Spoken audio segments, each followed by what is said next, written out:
Standard 11 physics chapter 4 આપણે આજે જોઈશું સ્થાન સદિશ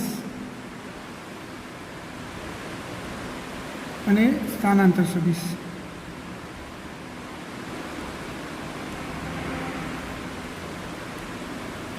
મેં ગઈકાલે ચર્ચા કરી હતી સ્થાન સદિશની અને ચેપ્ટર 3માં પણ સ્થાનની ચર્ચા કરી છે. અહીંયા સ્થાન સદિશ છે તો આપણે અહીંયા હવે થોડું આગળ જોઈએ. માન લો કે ઉગમ બિંદુની સાપેક્ષ કોઈ કણનો સ્થાન સદિશ R1 કેટલો છે? x1 y1 છે. x1 y1 એનો અર્થ શું થાય કે x અક્ષ ઉપર એ x1 અંતરે છે અને y અક્ષ ઉપર y1 અંતરે છે. તો આપણે R1 ને કેવી રીતે દર્શાવી શકીએ? તો R1 સદિશ બરાબર x અક્ષ ઉપર x1, x અક્ષ એટલે i કેપ પ્લસ y આમ ઉપર y1, y આમ છે એટલે j કેપ. આપણે R1 ને આ રીતે દર્શાવી શકીએ. તો આ P બિંદુનો શું થયો? સ્થાન સદિશ થયું. તો આ કણ પ્રારંભમાં P બિંદુ આગળ છે અને એ સમય બાદ એ ગતિ કરીને આ માર્ગે ગતિ કરીને આ Q બિંદુ આગળ આવે છે. કે Q બિંદુનું સ્થાન સદિશ R2, માન લો કે આ x2 છે, x આમ પર અને y આમ પર આ y2 છે. તો R2 સદિશ બરાબર શું થશે? એટલે કે Q બિંદુ આગળ કણના યામ અથવા એનો સ્થાન સદિશ x2 i cap plus y2 j cap થાય. તો આ t બરાબર 0 સમય અને આ t બરાબર t સમયની સ્થિતિ છે. જ્યારે કણ પહેલાં અહીંયા હતો t જેટલા સમયમાં ગતિ કરીને ક્યાં આવી ગયો? Q બિંદુ આગળ આવી ગયો. આ માર્ગે ગતિ કરીને આવ્યો છે. તો કણ Pનો સ્થાન સદિશ x1 i cap y1 j cap અને Q બિંદુનું સ્થાન સદિશ x2 i cap y2 j cap છે. તો સ્થાનાંતર સદિશ શું થશે? સ્થાનાંતર સદિશ એટલે કે કણના સ્થાનમાં થયેલો ફેરફાર, જેને આપણે R કહી દઈએ, તો R2 સદિશ માઇનસ R1 સદિશ. therefore is equal to R2 શું છે? x2 i cap plus y2 j cap minus x1 i cap plus y1 j cap.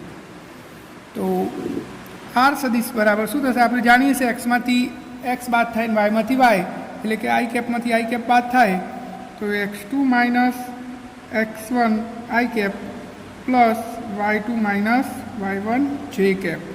આ x આમ થયું અને આ y આમ થયું સ્થાનાંતર સદિશનું. r cap is equal to આપણે એવું લખી શકીએ ડેલ્ટા x i કેપ આ ફેરફાર plus delta y j cap. તો આપણું આ સ્થાનાંતર સદિશ આવી ગયો.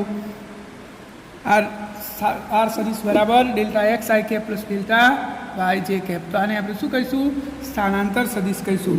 હવે એવી જ રીતે આપણે વેગ સદિશ જોઈએ. વેગ સદિશ અથવા સરેરાશ વેગ સદિશ. ત્રીજા ચેપ્ટરમાં આપણે આની વિશેષ ચર્ચા કરી છે. સરેરાશ વેગ અને લાક્ષણિક વેગમાં શું ફરક છે? તો સરેરાશ વેગની પહેલાં આપણે ચર્ચા કરીએ તો સરેરાશ વેગ એટલે શું?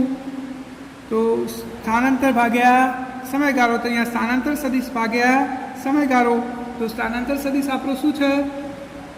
આપણે એને ડેલ્ટા આર કહેવો તો કહી શકીએ ડેલ્ટા આર સદિશ ભાગ્યા ડેલ્ટા ટી. સ્થાનાંતર સદિશ ભાગ્યા સમયગાળો ઇઝ ઇક્વલ ટુ ડેલ્ટા આરની જગ્યાએ તો આપણે શું લીધું છે? Delta X I cap plus delta Y J cap ભાગ્યા ડેલ્ટા ટી. આપણે અલગ અલગ ભાગાકાર કરી દઈએ તો ડેલ્ટા એક્સ આઈ કેપ ભાગ્યા delta T plus delta Y J cap ભાગ્યા ડેલ્ટા ટી અને delta X upon delta T બરાબર તો શું થાય? સરેરાશ વેગ. તો આપણે આ વી એક્સ બાર લખી શકીએ આઈ કેપ પ્લસ આ વી વાય જે કેપ સરેરાશ. આ સરેરાશ વેગ આવી ગયો. તો આ સરેરાશ વેગ v is equal to V X I cap plus V Y J cap છે. આને આપણે સરેરાશ વેગ કહીએ છીએ. સરેરાશ વેગ એટલે શું? તો એક નિશ્ચિત સમયગાળા માટે વેગની સરેરાશ. એ કોઈ ક્ષણે વેગનું મૂલ્ય દર્શાવતું નથી. એટલે કે એનો અર્થ શું થયો? કે આપણે જે સ્થાનાંતર સદિશ લીધો છે આ લીધો છે, એટલે કે આ વાસ્તવિક પથ નથી, વાસ્તવિક પદ તો આ હતો, એટલે કે આ જે સરેરાશ વેગ આવે છે એ ખરેખર સાચું મૂલ્ય દર્શાવતો નથી. એટલે આપણે સમયને સૂક્ષ્મ કરતા જઈએ અને માની લો કે આપણે અહીંયા બીજો ગ્રાફ દોરીએ હાલ જે છે એમાં સમયને થોડો સૂક્ષ્મ કરી દઈએ તો આપણું પહેલાં પી બિંદુ અહીંયા હતું, ક્યુ બિંદુ અહીંયા હતું, આપણો ગ્રાફ આ રીતે હતો. પરંતુ હવે હું સમયને સૂક્ષ્મ કરી દઉં, ક્યુ બિંદુ અહીંયા લાવી દઉં, એટલે કે કણ આટલે જ પહોંચ્યો છે, થોડો સમય ઓછો આપ્યો એને ગતિ માટે. જો આ આપણો પી બિંદુ અને આપણે અહીંયા ક્યુ બિંદુ લીધું તો આ આપણો R2, આ R1 અને આ R2. તો સ્થાનાંતર સદિશ આમ થશે અને આ આપણો વાસ્તવિક પદ, બંને વચ્ચે આટલો ડિફરન્ટ રહ્યો. હજુ સમય સૂક્ષ્મ કરું તો શું થશે? આ પી બિંદુ અને આટલે ક્યુ બિંદુ લઈ લઈએ આપણે, તો સમય ખૂબ જ સૂક્ષ્મ કરી દઈએ તો આ આપણો વાસ્તવિક ગતિપથ અને આ આપણો સ્થાનાંતર સદિશ બંને વચ્ચે ડિફરન્ટ ઘટ્યો. તો એનો અર્થ એ થયો કે આપણે જો સમયને સૂક્ષ્મ કરીએ તો સરેરાશ વેગ તાત્ક્ષણિક વેગ તરફ જાય છે અને ડેલ્ટા ટી ચેન્જ ટુ 0 માટે તાત્ક્ષણિક વેગ એટલે કે સરેરાશ વેગ બરાબર તાત્ક્ષણિક વેગ થઈ જાય છે. તો તાત્ક્ષણિક વેગ v બરાબર શું થશે?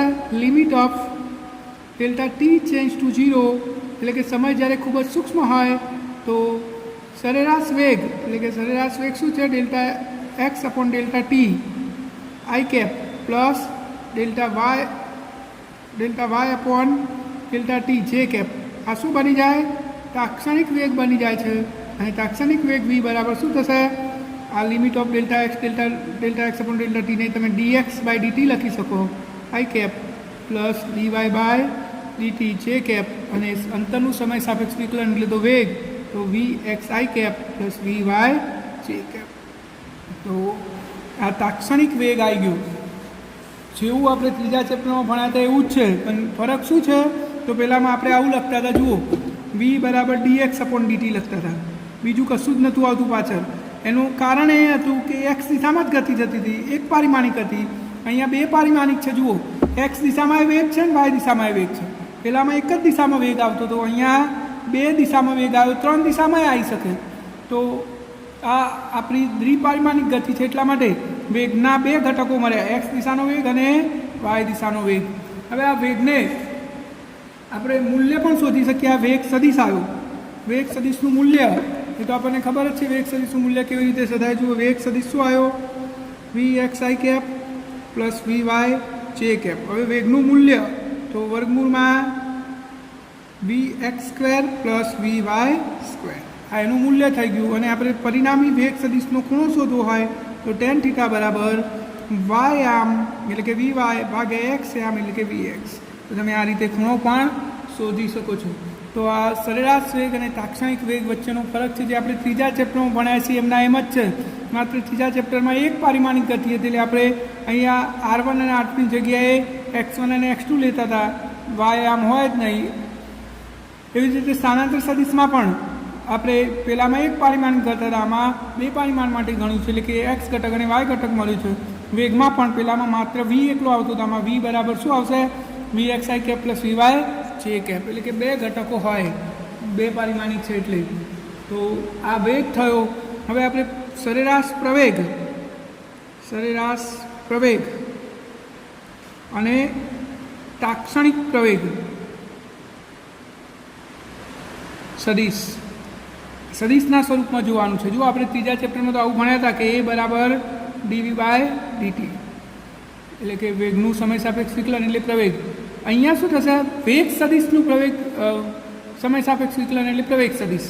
તો આપણે જોઈએ, આપણે વેગ જોયો અહીંયા v બરાબર શું જવાબ આવે? તો vx I cap plus vy J cap. અને પ્રવેગની વ્યાખ્યા શું? તો સરેરાશ પ્રવેગ બરાબર વેગમાં થતા ફેરફારનો સમય દર, એટલે કે delta v upon delta T. તો આપણે ડેલ્ટા vની જગ્યાએ અહીંયા મૂકી દઈએ તો શું થશે? vx I cap plus vy J cap ભાગ્યા ડેલ્ટા ટી. આ આપણો સરેરાશ પ્રવેગ સદિશ થયો. તો સરેરાશ પ્રવેગ સદિશ એ બરાબર vx upon delta T I cap, અલગ અલગ ભાગા કર્યો, plus vy upon delta T J cap. तो આપણે સરેરાશ લઈએ છીએ તો શું થશે? આવ્યું એ એક્સ આઈ કેપ સરેરાશ plus A Y J cap સરેરાશ। આ સરેરાશ પ્રવેગ આવી ગયો, પરંતુ સરેરાશ પ્રવેગ પરથી આપણને જો અહીંયા પણ પ્રવેગના બે ઘટકમાં રહેશે, એક્સ દિશાનો પ્રવેગ, વાય દિશાનો પ્રવેગ, પરંતુ અહીંયા પણ આપણે સરેરાશ પ્રવેગના મૂલ્ય પરથી તાત્ક્ષણિક વેગનું મૂલ્ય જાણી શકતા નથી। એટલે કે માની લો કે આ બિંદુ આગળ વેગ આ દિશામાં છે, એટલે કે આપણો v1, અને આમ અહીંયા પહોંચીને આ બિંદુ આગળ પહોંચીનેનો વેગ આ દિશામાં છે, આ v2। તો પ્રવેગની દિશા વેગના ફેરફારની દિશામાં હોય છે, એટલે આપણે આનો સરવાળો કરીએ સમાંતર બાજુ ચતુષ્કોણની રીતે આ v1 અને આ v2, તો આની દિશા શું આવશે? સમાંતર બાજુ ચતુષ્કોણના નિયમ પ્રમાણે એની દિશા આવશે। હવે આપણે સમયને સૂક્ષ્મ કરી દઈએ, થોડો સમય ઓછો કરી દઈએ કે અહીંયા ભાઈ v1 હતો અને એ ગતિ કરીને આટલે જ પહોંચ્યો છે, તો વેગની દિશા દોરેલા સ્પર્શકની દિશામાં આવે એટલે અહીંયા થશે, એટલે v2। હવે તમે ફરીથી સમાંતર બાજુ ચતુષ્કોણનો નિયમ વાપરો તો સરેરાશ વેગ પ્રવેગ આ દિશામાં આવશે। આમ ઘટાડતા ઘટાડતા સમય અતિ સૂક્ષ્મ કરી દઈએ તો આ જ v1 થશે ને આ જ v2 થશે, તો પ્રવેગની દિશા શું આવશે? આ પ્રવેગની દિશા, આ વેગના ફેરફારની દિશા। તો આ બધા ઉપરથી આપણે એવું કહી શકીએ કે જો સમયને સૂક્ષ્મ કરી દેવામાં આવે, ડેલ્ટા ટી ચેન્જ ટુ 0, તો જે આપણો સરેરાશ પ્રવેગ છે એ શું બની જાય? તાત્ક્ષણિક પ્રવેગ બની જાય છે।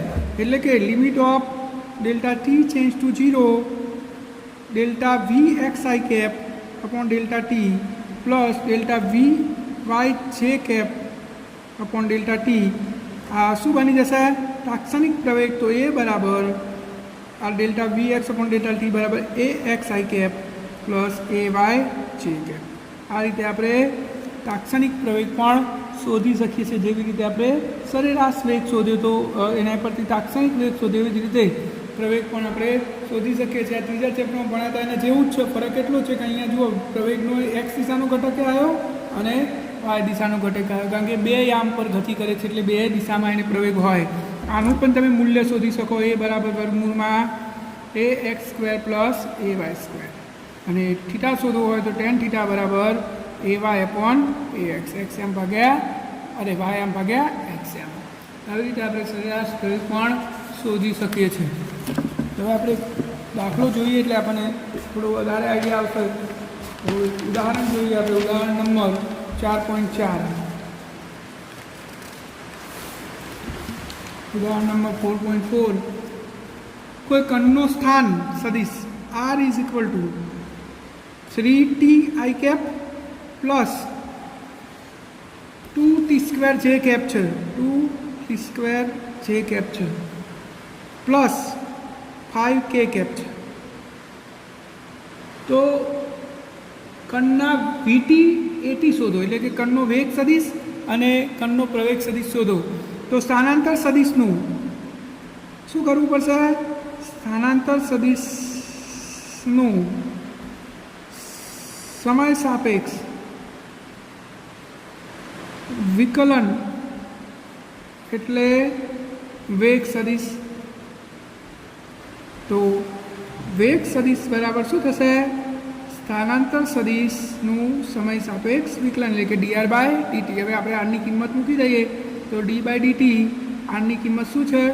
3t i cap plus 2t² j cap plus 5k cap. आप स्थानांतर सदिश। हवे आपणे विकलनना नियम प्रमाणे आनुं विकलन कर दईए तो जो आमां 3 अचर वध्यु शुं विकलनमां t i कैप प्लस आमां 2 अचर वध्यु शुं d/dt t² j cap plus आ तो आखुं अचर है d/dt 5k कैप। હવે આપણે વિકલન કરી દઈએ તો આ 3 dt dt કેન્સલ તો 1 વધ્યો i કેપ પ્લસ આ બે તો છે જ અને પેલા t² નું 2t j કેપ પ્લસ આખું અચર છે એટલે 0। અહીંયા 3i cap plus 4t j cap. આ આપણો વેગ સદિશ આવી ગયો મીટર પર સેકન્ડ।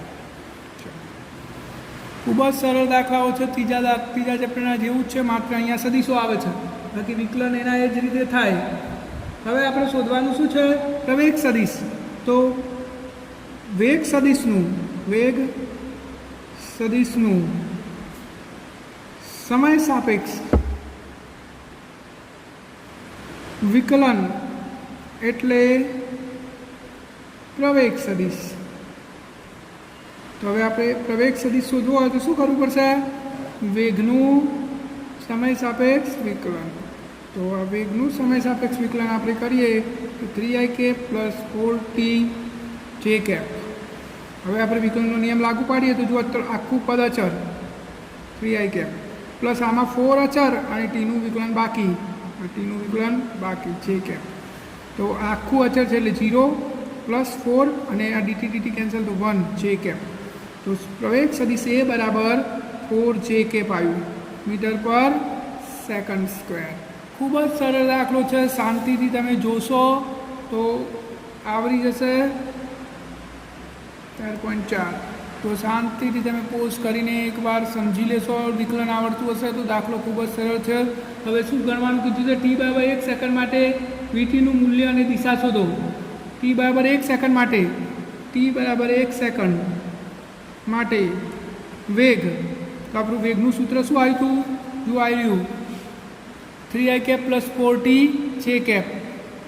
तो वेग सदिश बराबर 3i कैप प्लस 4t जे कैप आव्युं। तो आमां टी नी किंमत तमे 1 मूकी दो तो शुं थशे? तो वेग सदिश बराबर 3i कैप प्लस 4 टी नी किंमत केटली मूकवानी कीधी छे ने 1 सेकंड जे कैप। तो v सदिश बराबर शुं थयुं? 3i कैप प्लस 4 जे कैप। आ आपणो वेग सदिश आई गयो। एनुं मूल्य तो मूल्य v बराबर वर्गमूळमां 3 નો વર્ગ 9 વત્તા 4 નો વર્ગ 16 v बराबर वर्गमूळ में 25। तो v નું मूल्य શું આવ્યું? 5 મીટર પર સેકન્ડ। આ મૂલ્ય શોધવાનું કીધું હતું તો મૂલ્ય આવી ગયું। હવે એને થીટા પણ શોધવાનું કીધું છે તો આપણે થીટા શોધવા માટે શું કર્યું હતું? હમણાં હાલ સૂત્રમાં tan થીટા બરાબર y m ભાગ્યા x m। y m કેટલો છે? 4 અને x m કેટલો છે? 3। તો tan થીટા બરાબર 4/3। તો થીટા બરાબર tan ઇન્વર્સ 4/3 અને તમે નેચરલ tan z માં જોશો 4/3 ની વેલ્યુ તો જવાબ આવશે 53 ડિગ્રી। તો આ પરિણામી સદિશનો ખૂણો પણ આવી ગયો। ખૂબ જ સરળ દાખલો છે, શાંતિથી ગણશો તો આવડી જશે, કોઈ તકલીફ નહીં પડે તમને। હવે જોઈએ આપણે અચળ પ્રવેગી ગતિના સમીકરણો, પણ કેવા? સમતલમાં અચળ પ્રવેગી ગતિના समीकरणों। आपणे आ थियरी चैप्टर 3 में भणी गया है। अचल प्रवेगी गतिना समीकरणों में तमने कीधुं हतुं कि आ प्रश्न तमारे तैयार करवानो छे। तो सेम क्वेश्चन है, मात्र फरक शुं छे कि आपणे समतल में मेळववाना छे। पहेला एक परिमाण में मेळव्या हता। तो आपणे अहींया एक पदार्थनी गति ध्यान में लई लईए। द्विपरिमाण में एनी गति है, मान लो कि प्रारंभ में वेग v0 है અને અંતિમ વેગ v છે, એવું આપણે માની લઈએ। તો અહીંયા હું લખી દઉં છું, ધારો કે કોઈ પદાર્થ x y સમતલમાં અચળ પ્રવેગી ગતિ કરે છે।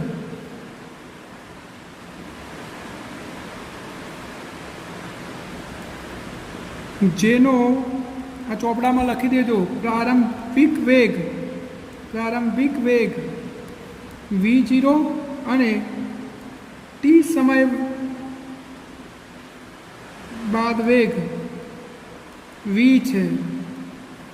तो आ गति अचर प्रवेगी होवाथी आ गति प्रवेग अचर होवाथी तो आप लखी सकीए कि प्रवेग अचर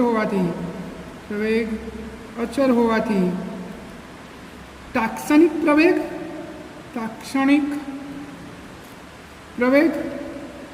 केटलो थशे? सरेराश प्रवेग जेटलो थाय। ताक्षणिक प्रवेग बराबर शुं थाय? सरेराश प्रवेग। नियमित गति होय, नियमित अचर वेग होय तो अचर प्रवेग होय तो आपणे आवो ग्राफ दौरीए छीए अने आमां तो कोईपण बिंदुए प्रवेगनुं मूल्य સમાન હોય એટલે કે સરેરાશ પ્રવેગ અને તાત્ક્ષણિક પ્રવેગ સમાન થાય. તો પ્રવેગની વ્યાખ્યા મુજબ એ ઇઝ ઇક્વલ ટુ વેગમાં થયેલો ફેરફાર એટલે અંતિમ વેગ v માઇનસ પ્રારંભિક વેગ v0 ભાગ્યા લાગેલો સમય એટલે t માઇનસ 0. તો A is equal to v minus v0 by t. તો t બરાબર શું થશે? v minus v0 upon t. આપણું જે સમીકરણ થશે એ t અહીંયા ગુણાઈ જાય તો એ t બરાબર v minus v0. Therefore v is equal to v0 plus A T. આપણું અચળ પ્રવેગી ગતિનું પહેલું સમીકરણ છે જે ત્રીજા ચેપ્ટરમાં હતું એવું ને એવું સેમ, કોઈ જ ફરક નહીં. ફરક શું પડશે? તો સદિશનો ફરક પડશે. એટલે કે આપણે માત્ર અહીંયા શું દર્શાવવું પડે? સદિશ દર્શાવવું પડે. બીજો કોઈ ફરક પડતો નથી. એના એ જ સમીકરણ, કોઈ જ ફરક નથી, માત્ર ઉપર આપણે તીર દોરી દીધા એટલે આ અચળ પ્રવેગી ગતિનું સમતલમાં સમીકરણ થઈ ગયું. હવે આને જુદી જુદી ગતિના સ્વરૂપમાં દર્શાવવું હોય તો આ વી સદિશનો અર્થ શું થાય કે બે યામની ગતિ. કયા બે યામ? તો જુઓ એક્સ અક્ષ ઉપર આ રીતે તમે લખી શકો v0x પ્લસ axt. આવી રીતે તમે લખી શકો. આ એક્સ અક્ષની ગતિનો ઘટક અને એનો વાય અક્ષનો ઘટક શું થાય? v0y plus ayt. આ જે છે વેગ સદિશ છે એના બે ઘટકો લખ્યા મેં. એક્સ અક્ષ ઉપર આટલો વેગ અને વાય અક્ષ ઉપર આટલો વેગ. આ બંનેનો સરવાળો કરો તો પાછો આ જવાબ થઈ જાય. કયો સરવાળો? સદિશ સરવાળો. તો આપણું ગતિનું પહેલું સમીકરણ આવી ગયું. હવે ધારો કે આગળનું સમીકરણ મેળવીએ. ધારો કે t બરાબર 0 સમયે કણનો સ્થાન સદિશ r0 છે અને t બરાબર t સમયે કણનો સ્થાન સદિશ r છે અને પ્રારંભિક વેગ v હતો અને અંતિમ વેગ v0. તેથી સરેરાશ વેગ શું થાય? તો બે વેગનો સરવાળો ભાગ્યા 2. તો હવે સ્થાનાંતર r minus r0 is equal to સરેરાશ વેગ એટલે કે v બાર ગુણ્યા સમયગાળો. અને સરેરાશ વેગ કેટલો છે આપણો? v plus v0 by 2. તો અહીંયા કિંમત મૂકી દો તો r minus r0 is equal to સરેરાશ વેગ v બાર બરાબર શું થાય? v plus v0 by 2 into T. આ આપણું એક સમીકરણ આવ્યું. આપણે આગળ કેલ્ક્યુલેશન કરીએ.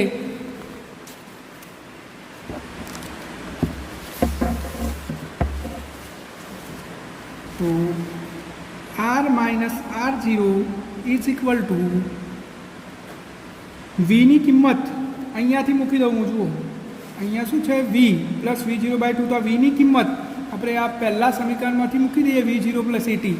તો જો વીની જગ્યાએ હું મૂકી દઈશ v0 plus A T plus v0 by 2 into T.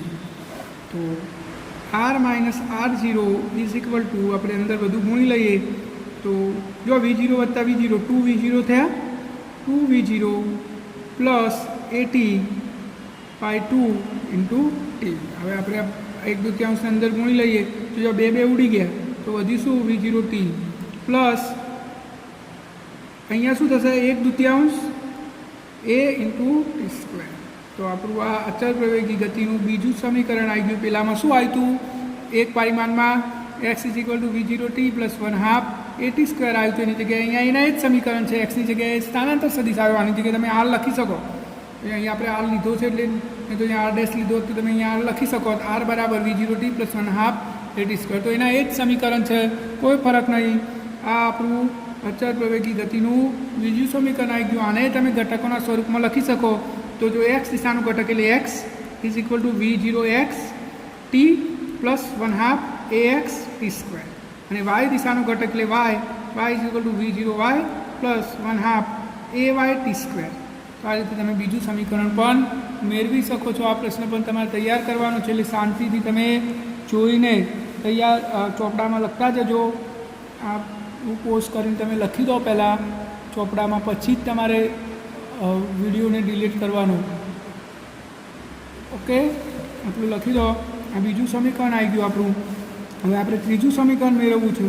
આપણે આ જ સૂત્રમાં r minus r0 is equal to v plus v0 સદિશ બાય 2 ઇન્ટુ ટીમાં આપણે સમીકરણ એકમાંથી અહીંયાથી ટીની કિંમત મૂકી દઈશું. જુઓ આ કિંમત ટીની શું છે? V minus V zero by T. તો ટીની જગ્યાએ હું એ કિંમત મૂકી દઉં V plus V zero by two, અને ટીની જગ્યાએ શું છે? વી સદીશ માઇનસ વી જીરો સદીશ બાય ટુ. અરે સોરી, એ આ કિંમત આપણે એમાં મૂકી દીધી. તો જુઓ V minus V zero, V plus V zero એટલે વી સદીશનો વર્ગ માઇનસ વી જીરો સદીશનો વર્ગ by A, R minus R zero બરાબર. તો આ એ અહીંયા ગુણાઈ જાય તો એ, આની જગ્યાએ હું સ્થાનાંતર સદીશ ડી મૂકી દઉં તો એ ડી બરાબર વી સ્ક્વેર, આ ટુ રહી ગયા તો two A D V square minus V zero square. તો આપણું આ અચળ પ્રયોગી ગતિનું ત્રીજું સમીકરણ આવી ગયું. આનાએ તમે બે ઘટકો દર્શાવી શકો. આ ડી સદીશ લીધો છે, એની જગ્યાએ two A x into x, અથવા તો તમે આવું લખી શકો ટુ એ એક્સ બરાબર V X square minus V zero એક્સનો સ્ક્વેર, અને વાય ઘટક શું થશે? Two A Y is equal to V Y square minus V zero Y square. તો આટલે અચળ પ્રયોગી ગતિના સમીકરણો પૂરા થાય છે. સેમ ત્રીજા ચેપ્ટરમાં આપણે જે પ્રશ્ન ભણ્યા હતા એના એ જ છે, કોઈ ફરક નથી, ખાલી આપણે અહીંયા સદીશ દર્શાવવો પડે એટલો જ ફરક છે. અને હવે આપણે આને રિલેટેડ એક દાખલો જોઈએ જે ખૂબ જ અગત્યનું છે, એટલે તમને આ અચળ પ્રયોગી ગતિના સમીકરણોમાં ખબર પડી જશે અને બે પરિમાણમાં ગતિ થાય છે એવો ખ્યાલ પણ આવી જશે. તો એના માટે આપણે ઉદાહરણ જોઈએ 4.5. ઉદાહરણ નંબર 4.5. ઉદાહરણ 4.5. જો ટી બરાબર 0 સમયે, ટી બરાબર 0 સમયે કણ ઉગમ બિંદુ ઉપર છે. ઉગમ બિંદુ પર હોય એટલે આર 0 બરાબર શું થઈ જાય? 0 થઈ જાય. 5 મીટર પર સેકન્ડના વેગથી, એટલે પ્રારંભિક વેગ એટલે વી જીરો સદીશ કેટલો આપેલો છે? 5 મીટર પર સેકન્ડ આઈ કેપ, એટલે એક્સ અક્ષની દિશામાં વેગ છે. એક્સ અક્ષની દિશામાં એનો પ્રારંભિક વેગ છે ને એક્સ વાય સમતલમાં તેની પર બળ લાગે છે. તેથી એનો પ્રવેગ સદીશ A is equal to 3i cap plus 2j cap meter પર સેકન્ડ સ્ક્વેર ઉત્પન્ન થાય છે. તો જ્યારે કણનો એક્સ આમ એટલે 84 મીટર હોય તો વાય આમ કેટલો હશે અને તે સમયે કણની ઝડપ કેટલી હશે? જો ખૂબ જ સરળ દાખલો છે. પહેલાં રકમને સમજી લો. એને શું કીધું છે? ટી બરાબર 0 સમય, એટલે ટી બરાબર 0 સમય કણ ઉગમ બિંદુ પર છે. ઉગમ બિંદુ પર એટલે પ્રારંભિક સ્થાન શું થાય? 0. પ્રારંભમાં એરો ઉગમ બિંદુ પર છે એટલે આર 0 જગ્યાએ 0. વી 0 પ્રારંભિક વેગ 5 આઈ કેપ મીટર પર સેકન્ડ, એટલે કે એક્સ દિશામાં પ્રારંભમાં ગતિ કરે છે, અને પછી એવી રીતે બળ લાગે છે કે બે દિશામાં ગતિ શરૂ કરી દે, અને પ્રવેગ કેટલો ઉદ્ભવ છે? આટલો. તો આપણું વ્યાપક સમીકરણ શું છે? આપણે હાલ જ મેળવ્યું R minus R 0 is equal to, આપણે હાલ જ તમને અચળ પ્રયોગી ગતિના સમીકરણમાં મેળવ્યું છે આર માઇનસ આર 0 બરાબર કહેવાય રહ્યું. જો આર માઇનસ આર 0 બરાબર V 0 T plus 1/2 A T square. આપણે એ સમીકરણનો ઉપયોગ કરીશું તો is equal to V 0 T plus 1/2 A T square. આ આપણું સમીકરણ. આમાં આપણે કિંમતો મૂકી દઈએ તો જો આર માઇનસ આર 0માં આર સદીશ બરાબર આર 0ની કિંમત 0, એટલે આ 0 થઈ ગયું. ચલો વી 0 કેટલો છે? આ રહ્યો જુઓ 5 આઈ કેપ, અને આ ટી તો બાકી, પ્લસ 1/2 એ કેટલો? 3i cap plus 2j cap into T square. જો મેં કશું જ નહીં કર્યું, આ અચળ પ્રયોગી ગતિનું સમીકરણ લખ્યું, એમાં આપણને જે કિંમતો આપી છે લખી દીધી. જો આર 0ની જગ્યાએ મેં 0 મૂકી દીધો એટલે આર વધ્યો, પછી વી 0ની જગ્યાએ 5 મૂકી દીધા, ટી એમના એમ પ્લસ 1/2 એની જગ્યાએ મેં આરી કિંમત મૂકી દીધી ટી સ્ક્વેર. તો આટલી ખબર પડી ગઈ.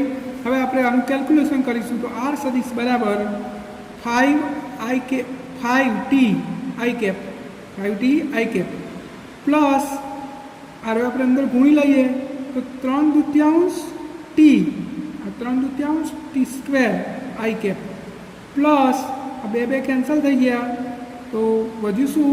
T square J cap. અંદર ગુણી લીધું 1/2 ટી સ્ક્વેર બંને અંદર ગુણી લીધું તો આટલું થયું. હવે આઈનો તો સરવાળો થાય તો 5t પ્લસ 3/2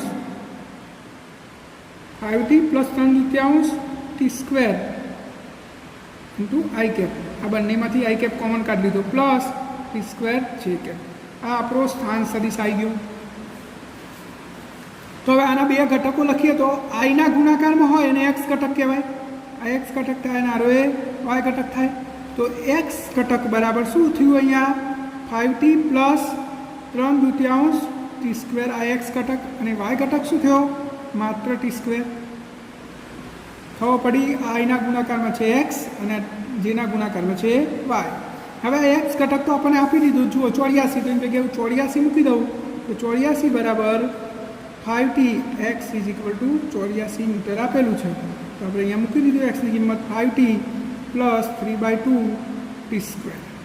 हवे आपणे आने केल्क्युलेट कर दईए तो आ 84 पेल बाद जवा दईए तो 5t आपेलू 3/2 टी स्क्वेर माइनस 84 बराबर 0। तो बे लसा थशे तो 3t स्क्वेर प्लस 10t अने 84 दू पेला था 160 ने 8 168 इज इक्वल टू 0।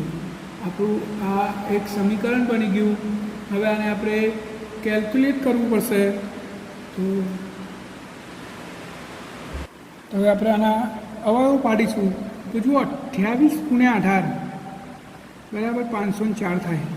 28 × 18 કેટલા થાય 504 એટલે આ 168 × 3 ને 504 થાય। પહેલા અને છેલ્લા પદનો ગુણાકાર કરો તો 168 × 3 504 તો 504 ના આપણે બે ભાગ પાડવાના છે। તો આપણે આ બે ભાગ પાડીએ જવાબ 10 થવો જોઈએ। તો આપણે અહીંયા લખી દઈએ 3t square plus 28t minus 10t 18t એટલે 28 માંથી 18 જાય 10 વધ્યા માઇનસ 168 ઇઝ ઇક્વલ ટુ 0। તો હવે અહીંયાથી આપણે ટી કોમન કાઢ લઈએ તો 3t પ્લસ 28 માઇનસ અહીંયા 18 કોમન કાઢ લઈએ તો t પ્લસ 28 તો ઇઝ ઇક્વલ ટુ 0। અહીંયાથી 18 કોમન નહીં નીકળે 6 કોમન નીકળશે એટલે 6 કોમન કાઢો તો 6 તરી 18 અને 168માંથી 6 જાય એટલે 168માંથી 6 કોમન નીકળી જાય તો વચ્ચે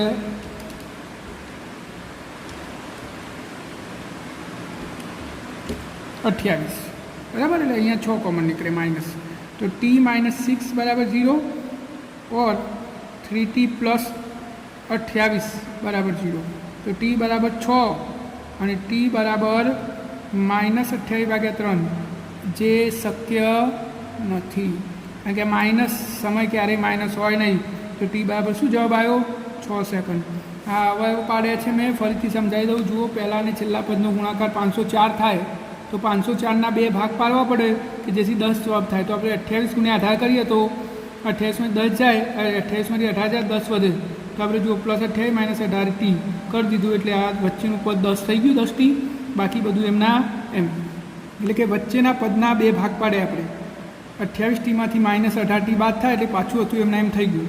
હવે પહેલા પદમાંથી આપણે ટી કોમન કાઢ્યું અને બીજા પદમાંથી આ માઇનસ 18 ટી માઇનસ 168માંથી -6 કોમન કાઢ્યું તો -6 જતું રહ્યું તો અહીંયા 3 ટી વધ્યા અને 168માંથી 6 કોમન કાઢ્યા તો 28 વધ્યા। तो t बराबर 6 सेकंड और t बराबर -28/3 समय माइनस ना होय એટલે જવાબ શું થયો આપણો t ની કિંમત શું થઈ 6 સેકન્ડ। જો આટલો દાખલો હું તમને ફરીથી સમજાવી દઉં। આ આપણું અચળ પ્રવેગી ગતિનું સમીકરણ આ આપણી આપેલી કિંમતો એ કિંમતો આમાં ટ્રાન્સફર કરી તો આવું થયું। હવે આપણે આ ગુણાકાર કરી દીધો અંદર અને आई कैप जोड़े लखी दीधा आ जे कैप अलग। तो आई कैपना गुणाकाરમાં હોય આપણો एक्स एम અને જેના ગુણાકારમાં હોય આપણો वाय एम। तो આપણે एक्स एमની કિંમત તો 84 રકમમાં આપેલી છે તો આટલા બરાબર 84 મૂકી દીધા ગુણાકાર કરીને કેલ્ક્યુલેશન કરી દીધું તો ટી આવ્યો 6। તો હવે 6 સેકન્ડે વાય એમ કેટલું હશે એવું આપણને શોધવાનું કીધું છે।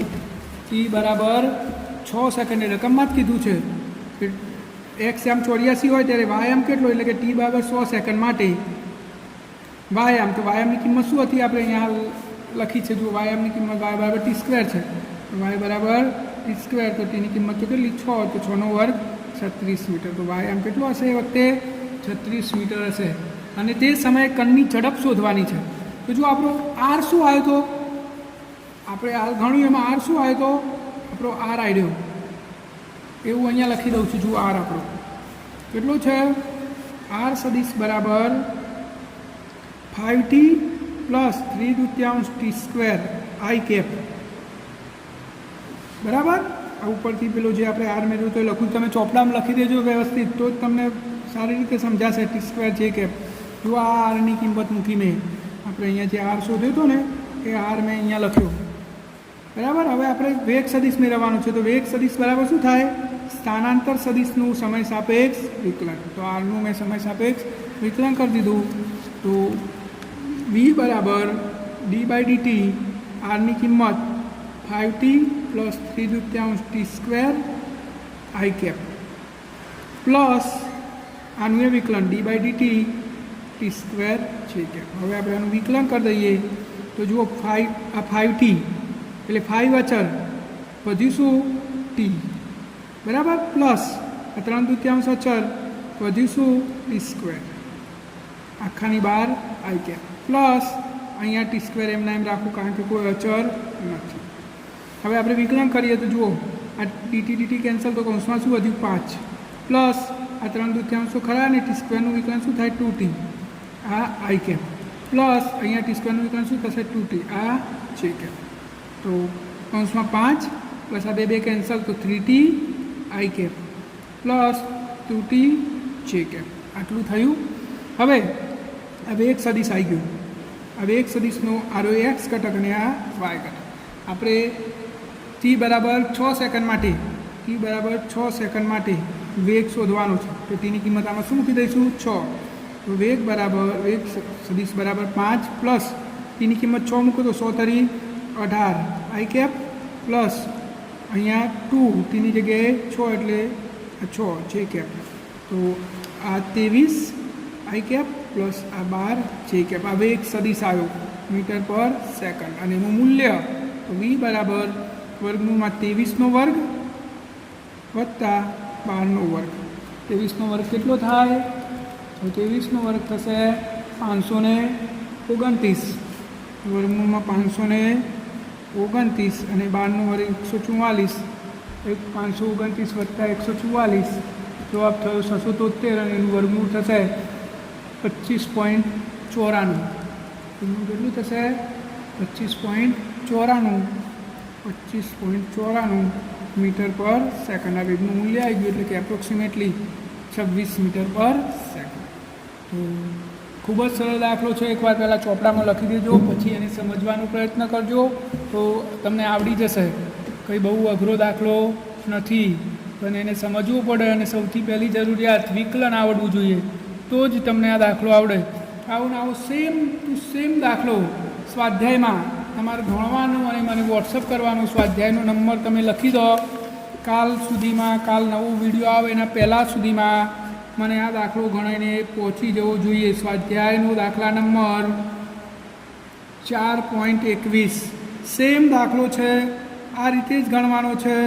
તમે આ દાખલાને બરાબર જોઈ સમજી વિચારીને ગણશો તો આ સ્વાધ્યાયનો 4.21 તમને સરળતાથી આવડી જશે. અને કાલ સુધીમાં નહીં આવે તો તમને સજા કરવામાં આવશે. સોમવારે સ્કૂલમાં તમે માર્ગદર્શન મેળવવા આવશો એટલે. તો અને આના પરથી એ બી ખબર પડશે કે તમે વિડીયો જોયો છે કે કેમ. તો વિડીયો જોઈને આ દાખલો ગણીને મને મોકલી આપવાનો.